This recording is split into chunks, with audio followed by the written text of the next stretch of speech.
पढ़ाई तो करना चाहता है लेकिन कर नहीं पाता है। पढ़ना तो चाहता है लेकिन पढ़ नहीं पाता है। तेरा लक्ष्य है पढ़ाई करके जॉब हासिल करना, लेकिन तेरे से पढ़ाई ही नहीं हो रही है। तेरे अभी का जो टाइम है वह खराब चल रहा है और इस टाइम को सही करने के लिए तू ये सोच रहा है कि तुझे एक अच्छी नौकरी हासिल करनी है। अगर तू चाहता है कि तू सच में जल्दी से जल्दी कोई जॉब हासिल कर ले तो तुझे खुद को उस लायक बनाना होगा, और तू खुद को उस लायक तभी बना पाएगा जब तू पढ़ाई करेगा। तुझे पूरा मन लगाकर अपने समय का सही यूज करके तुझे पढ़ाई करना होगा। अगर तू किसी भी जॉब में जाएगा तो उसके लिए तेरे को तो एग्ज़ाम निकालना पड़ेगा, और जब तू पढ़ेगा नहीं तो एग्ज़ाम कहाँ से निकालेगा। कोई भी चीज़ तब तक मुश्किल लगती है जब तक कि तू उसको कर न ले। जिस टाइम पे तू पढ़ने की सोच रहा होता है उस टाइम पे न जाने कितने लोग कई क्वेश्चन याद करके ख़त्म कर रहे होते हैं। इस दुनिया में तू जिस भी जॉब के लिए पढ़ाई कर रहा है उसके लिए तू अकेला ही पढ़ाई नहीं कर रहा है, और यह नियम है कि अगर किसी जॉब में 15 सीटें निकली है तो टॉप के 15 लोग ही सिलेक्टेड होंगे।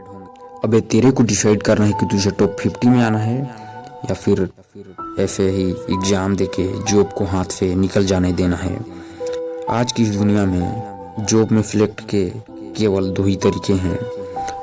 पहला तो है इंट्रेंस एग्ज़ाम लेकर, और दूसरा है रिजल्ट के परसेंट बेस सिलेक्शन। मैं यहाँ पे तुझे जॉब की परिभाषा नहीं बता रहा हूँ, ना ही जॉब की प्रकार बता रहा हूँ। अगर तू पढ़ाई करके कोई अच्छी नौकरी पाना चाहता है तो तुझे इन 2 तरीकों से ही गुजरना पड़ेगा। पहला तो फॉर्म भरेगा और फिर एंट्रेंस एग्ज़ाम देगा। अगर तू एग्ज़ाम में अच्छे नंबर लाया तो तेरा सिलेक्शन हो जाएगा, और दूसरा है तेरे रिजल्ट के बेस से सिलेक्शन होगा। अगर तेरा परसेंट अच्छा रहा तो तेरा सिलेक्शन हो जाएगा, और उसके बाद तुझे कुछ फिजिकल एक्टिविटी को पूरा करना होगा और जॉब पक्की। अब इन दोनों रास्तों में से तू किसी भी रास्ते पे चल के जॉब हासिल कर, ये तेरे ऊपर डिपेंड करता है। लेकिन इतना कंफर्म है कि पढ़ाई तो तुझे दोनों रास्तों में टॉप लेवल की ही करनी पड़ेगी। इसके लिए चाहे दिन रात पढ़ाई करना ही क्यों ना पड़ जाए, और करनी क्यों ना पड़ेगी। पढ़ाई जब करनी है तो टॉप लेवल की ही करनी चाहिए, ना कि ऐसे पढ़ाई जिसका कोई मतलब नहीं। और अगर तू पढ़ाई नहीं कर पा रहा है तो ऐसे में तू देखता रह जाएगा और सामने वाले आगे निकल जाएंगे।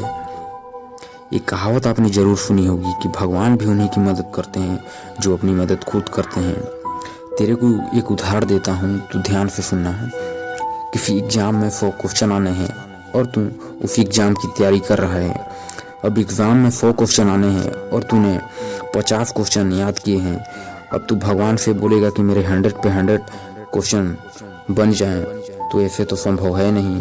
अगर तेरे को 100 क्वेश्चन बनाने हैं तो मिनिमम तेरे को 100 क्वेश्चन याद रहने चाहिए। ये बोलते हैं ना कि काबिलियत के पीछे भागो कामयाबी झक मार के आएगी।